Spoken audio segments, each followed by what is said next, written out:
The apex beasts. The galaxy had known peace for far too long. A peace that had been enforced by the powerful, merciless predators, an alliance of the galaxy's most fearsome species. For millennia, they had slaughtered, conquered, and destroyed with little resistance. From their towering warships to their genetically engineered warriors, nothing in the known universe had stood in their way. To the predators, every star was a target, every planet a resource. They were the apex, and there was no room for competition. The predators, a coalition formed of several brutal races, were ruled by strength, hierarchy, and the instinct to dominate. Their military was as deadly as it was efficient, and their reputation was one that sent chills through any who heard their name. For every species they conquered, they ensured total eradication or enslavement. The galaxy was theirs to take, and it was a given that anything weaker than them would fall. On the bridge of the Tigris, the flagship of the Predator fleet, Commander Krall watched as the vast expanse of the galaxy stretched out before him. His blood-red eyes flickered with disdain as he surveyed the latest addition to the Predator's conquest list, Earth. A minor planet located in the galactic fringe, Earth had remained unnoticed for centuries, tucked away in a corner of the universe. It was nothing more than an afterthought. Its population, humanity, had never once posed a threat to the galactic order, and Krall had no intention of letting them begin.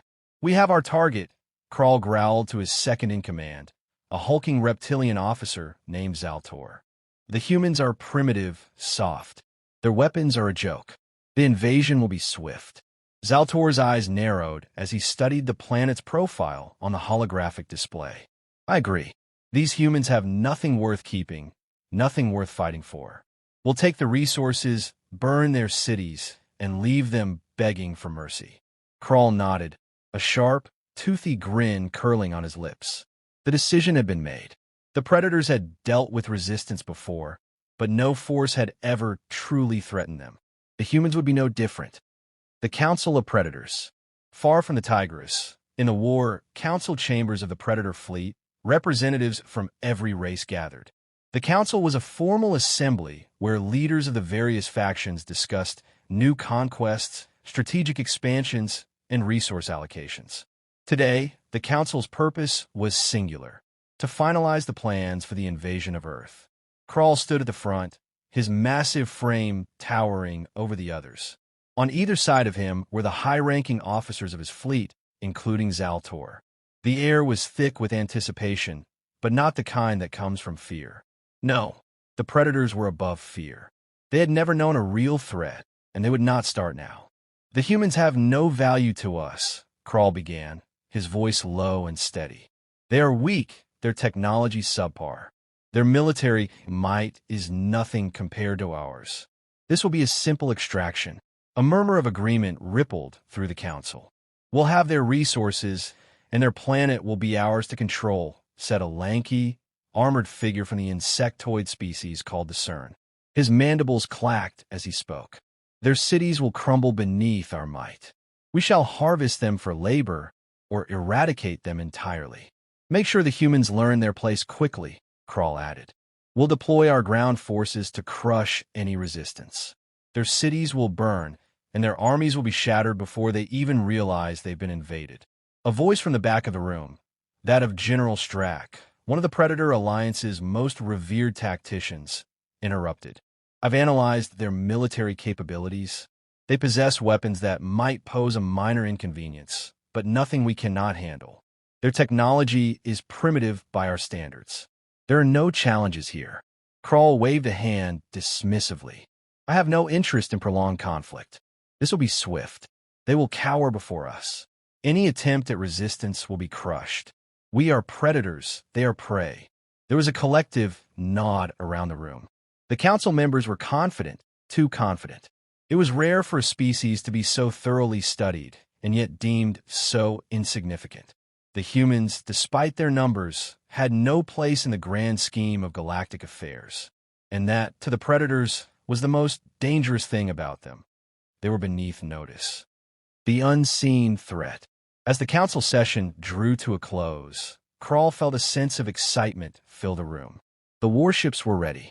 The ground forces were prepared. Earth was theirs for the taking, and there would be no real resistance. The humans, despite their population size, were nothing more than a nuisance, one that would be eradicated in a matter of days. But outside the council chamber, on the bridge of the Tigris, an alert flashed on the screen. It was minor, a small blip, easily dismissible. A fleet of ships had just entered Earth's solar system, and their technology appeared to be ancient. Just another group of desperate refugees fleeing from the Predator's might. Or so Krall thought. Then the blip became something more. A sharp, high-pitched signal echoed across the ship's communication system. A warning. Krall's eyes narrowed as he stared at the screen. He didn't understand. What is this? Krall growled. Zaltor stepped forward, analyzing the data. It's coming from humans. They've launched a countermeasure. A countermeasure? Krall's voice was filled with disbelief. The humans are sending us a warning? Do they truly believe they can stop us? For the first time in his long career, Krall felt something he hadn't expected: uncertainty. The Predators had never faced resistance like this before. The humans were supposed to be weak, harmless. Yet here they were, sending a signal, a sign of defiance. Krall stared at the flashing data. "This is no ordinary warning," he muttered. "We may have underestimated them."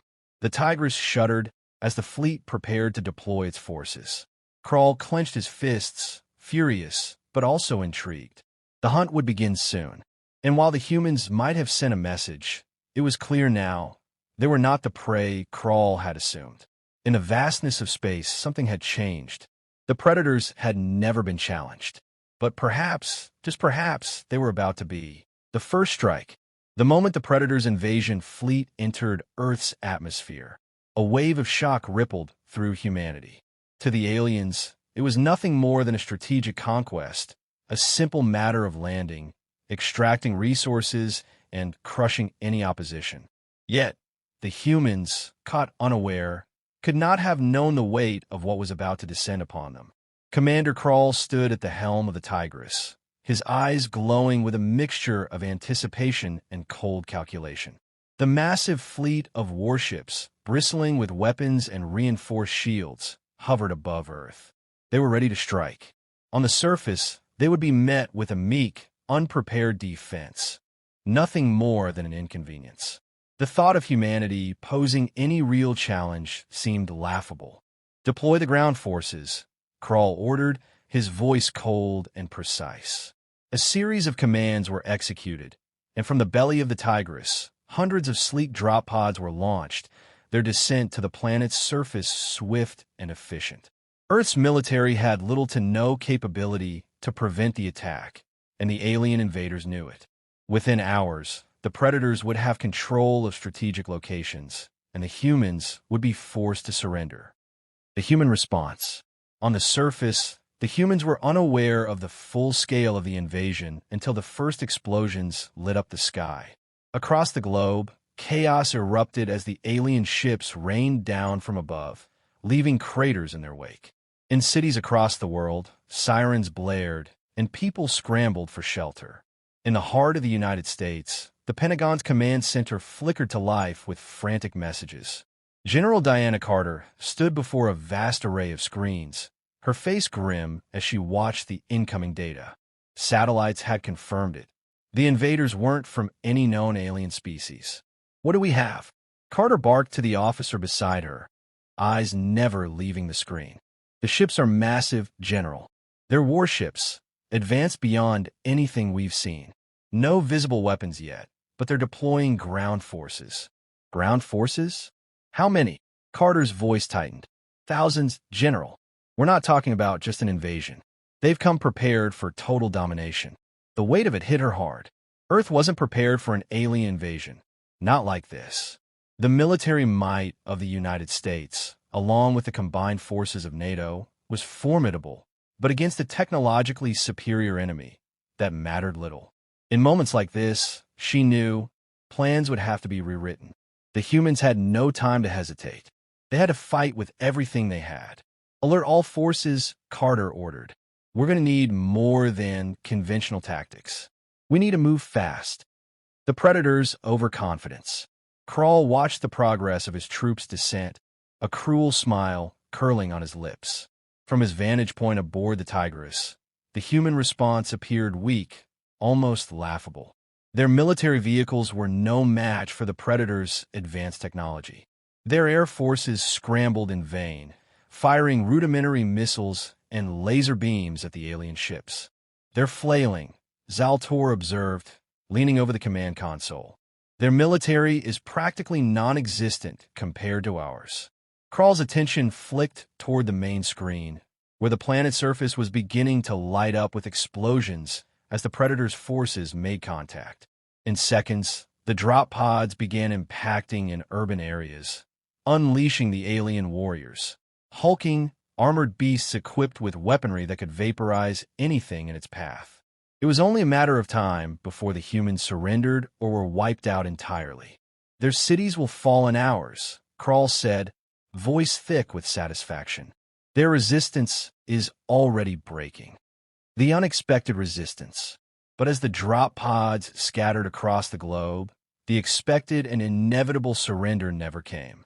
Instead, humans began fighting back in ways that surprised the Predators. The first real resistance came not from organized military forces, but from civilians, soldiers, police officers, and ordinary citizens who banded together to protect their homes. Armed with conventional firearms, rudimentary explosives, and the will to survive, they mounted guerrilla-style warfare. In the streets of New York, a group of civilians, led by a former army officer, took up arms against a squad of Predator warriors. The aliens, accustomed to overwhelming force, were taken aback when the humans didn't flee, didn't crumble beneath their weapons. Instead, the humans adapted, quickly forming ambushes, using buildings and terrain to their advantage, and employing tactics that confused the invaders. "I thought you said they'd break easily," Zaltor growled to Krall, watching the footage of a Predator squad falling back under fire. "They should have," Krall muttered, his brow furrowing in frustration. "They are no match for our weapons."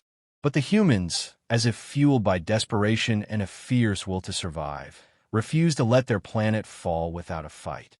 They understood the land, the cities, the very fabric of their world. And despite their inferior technology, they had something the Predators lacked: the ability to think in ways that couldn't be calculated or predicted. The Predators' first mistake. In a forested region in Europe, another squad of Predator warriors encountered more resistance. As they stormed through a dense thicket, their thermal sensors locked onto a group of human soldiers. But the soldiers weren't the primary target.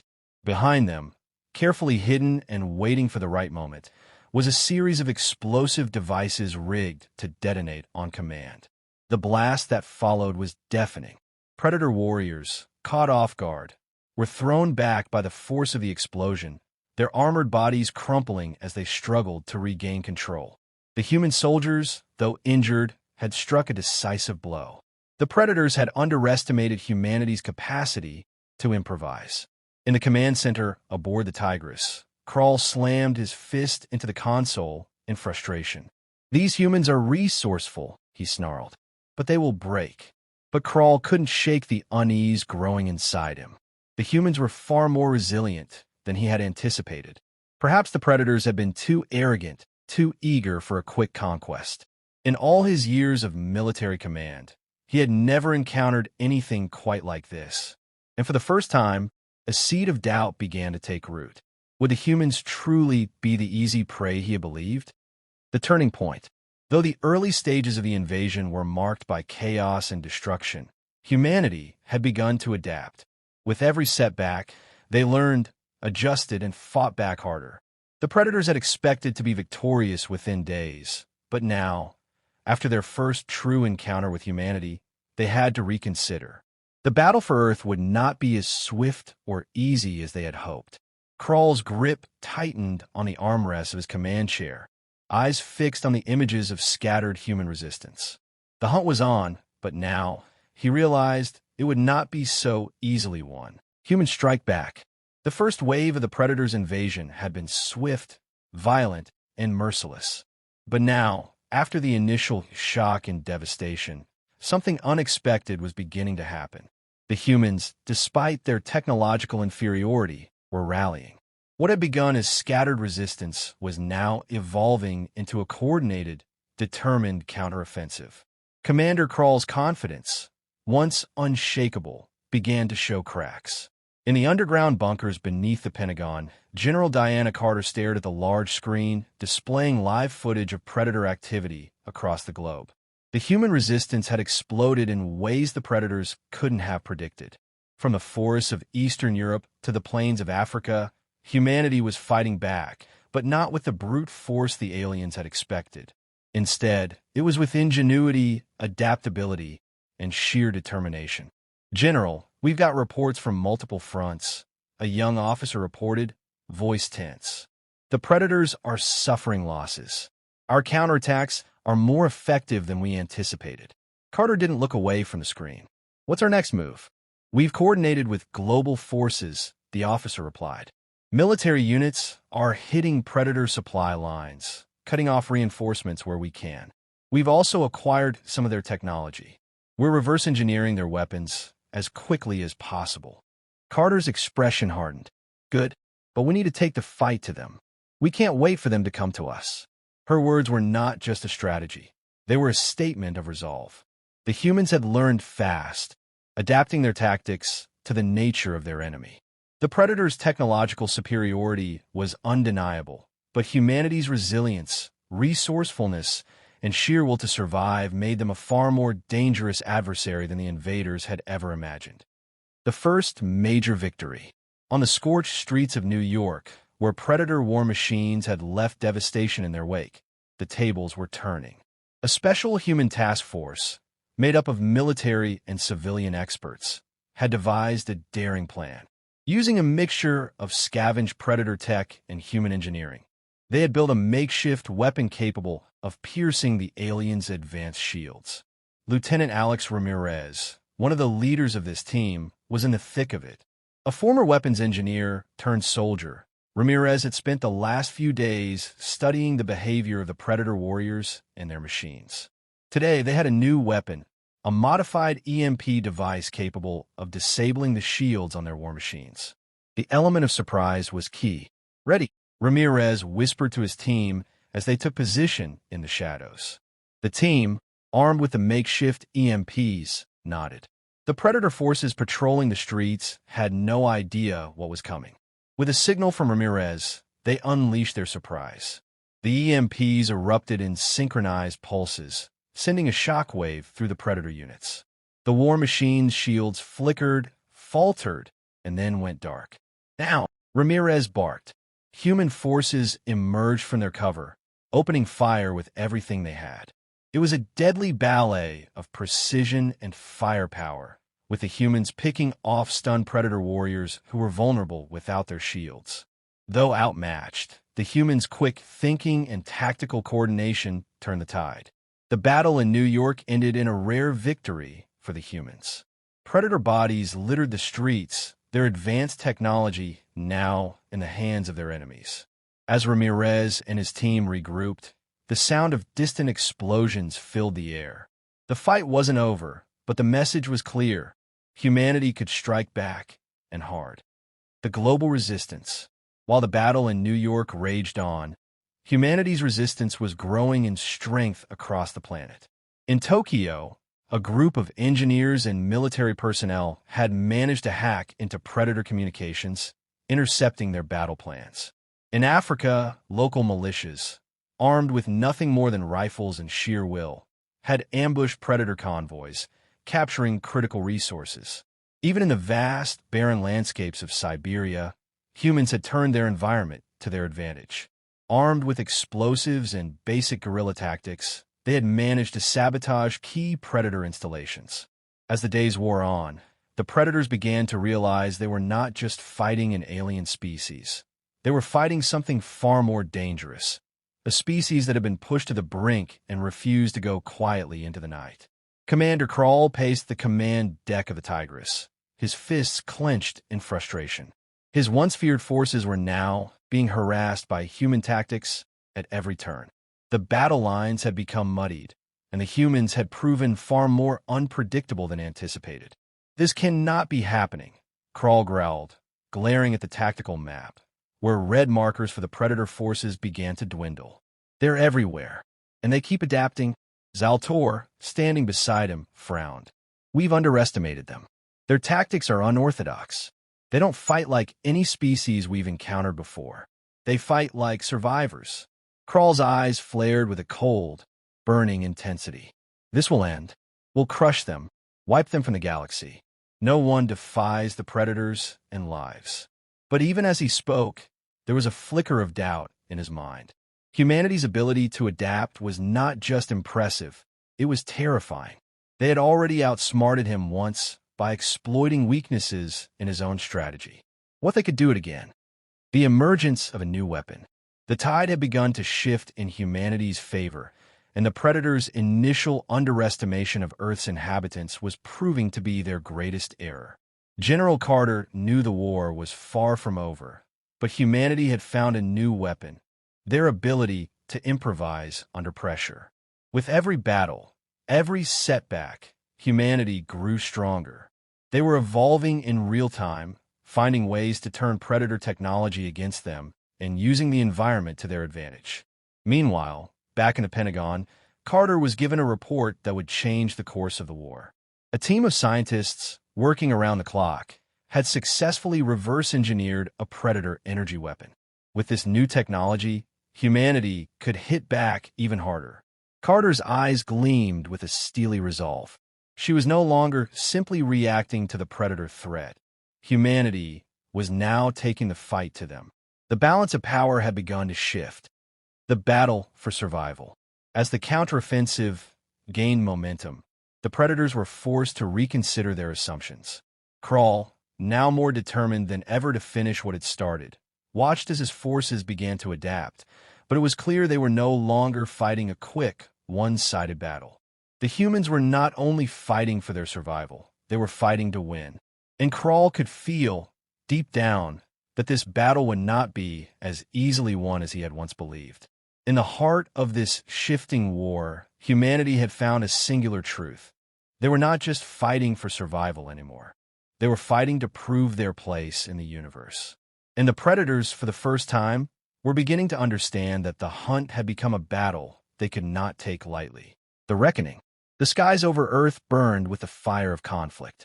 Days had turned into weeks since the Predators' invasion, and despite their overwhelming technological advantage, the invaders had not been able to quash humanity's growing resistance. With each passing day, Earth's armies were becoming better equipped, more coordinated, and increasingly ruthless in their efforts to push back the alien invaders. Commander Crawl's initial overconfidence was giving way to something far more dangerous: frustration. On the bridge of the Tigris, Crawl stared at the holographic display of Earth's surface. Red markers, representing Predator units, were scattered across the map, but more and more, they were being outnumbered by blue markers, human forces. The Predators, who had once been the unchallenged apex of galactic warfare, now found themselves on the defensive. "We're losing ground," Zaltor muttered, his reptilian face twisted with disgust. "We've underestimated them. They adapt too quickly." Crawl's eyes narrowed as he gripped the armrests of his chair. The failure was gnawing at him. His reputation as a conqueror was on the line. He had crushed entire planets, broken empires, and dismantled species far stronger than humanity. Yet here he was, facing an enemy that refused to bow, an enemy that was learning and fighting with a ferocity that had never been seen before. "We need to end this," Crawl growled, his voice low and dangerous. "Deploy the full might of the fleet. This charade has gone on long enough." The humanity's last stand. Across Earth, humans were mobilizing like never before. General Diana Carter stood at the head of a command table in the Pentagon, surrounded by military leaders and strategic advisors. The news had been grim. While humanity had made significant gains, the Predators had now begun to regroup, consolidating their forces for a decisive strike. It was only a matter of time before they unleashed their full fury. "We don't have the luxury of time," Carter said, her voice hard. "We need to hit them before they can fully recover." We've gathered enough predator technology now to level the playing field. But we need to be smart. We're not just going to survive this, we're going to win." The room fell silent. Everyone knew what that meant. The predators had to be struck at their heart, their fleet, their command ships. They had to sever the head of the serpent before it could strike again. But there was a problem. The predators had already shown their willingness to destroy everything in their path. If humanity struck too hard, the invaders would scorch the earth from the sky, erasing any trace of resistance. "We're planning an assault on their flagship, the Tigris," Carter continued. "We have to take down their command center. If we can break their chain of command, their forces will fall apart." Her words hung in the air, heavy with the knowledge of the danger ahead. To attack the Tigris, humanity would need to breach the heart of the predator fleet, something no one had ever attempted before. But it was their only chance. The predator's final push. Crawl paced the command deck again, his thoughts dark. His fleet was preparing for the final assault, an annihilation strike against the human forces that had grown too bold, too persistent. His warriors, though beaten and bruised, were still formidable. But the constant skirmishes had drained their morale. These humans were proving themselves to be more than just an obstacle. They were a threat. "The humans are gathering their forces," Krull muttered, glaring at the tactical readouts. "They think they can attack the Tigris directly. They think they can breach our defenses. They are wrong." Zaltor's voice was low, hesitant. "Commander, these humans have already shown an ability to surprise us. We should be prepared for anything." Krull's eyes flashed with fury. "They are beneath us. They will never reach this ship." But deep down, Krull couldn't shake the feeling that the humans were not just fighting for survival. They were fighting to win. And if they succeeded, it would not just be the end of this war. It would be the end of the Predator's dominance over the galaxy. The human assault on the Tigris. The assault on the Tigris was born out of desperation, but it was also a symbol of humanity's newfound determination. A strike force made up of Earth's most elite soldiers, engineers, and strategists boarded their ships, armed with reverse-engineered Predator weapons, makeshift explosives, and a plan that depended entirely on surprise. Lieutenant Alex Ramirez stood at the helm of one of the assault ships, a feeling of cold resolve settling over him. The battle ahead would be their most dangerous yet. The Tigris was an impenetrable fortress, its shields virtually invulnerable, its weaponry overwhelming. But they had something the Predators didn't: human ingenuity. It was a weapon that could turn the tide of the war. As the human fleet moved into position, Ramirez looked over the faces of his crew. "Stay focused. We're not just hitting their fleet, we're ending this. We're giving Earth a chance to survive. This is our one shot. Don't miss." With a single command, the assault began. The human fleet shot toward the Tigris, launching missiles, EMPs, and a barrage of weapons designed to disrupt the Predator defenses. The Tigris's shields flared as the first blast hit, but the human weapons were calibrated to exploit their weaknesses, pushing through the Predator's technological barriers.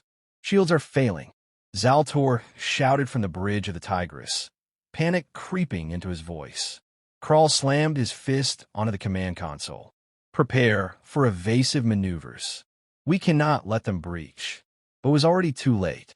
As the human ships closed in, a devastating barrage of firepower from the front lines of Earth's resistance disabled the Predator flagship's shields completely. The Tigris was vulnerable. Ramirez's ship was the first to make it to the Predator flagship. With the alien warship's defenses compromised, a squadron of human soldiers made their way onto the bridge, infiltrating the heart of the Predator fleet. The final confrontation. Inside the Tigris, Krull's blood boiled as he watched his flagship under siege. His warriors, despite their viciousness and strength, were losing to an enemy they had underestimated. The humans were breaking through, pushing deeper into the ship.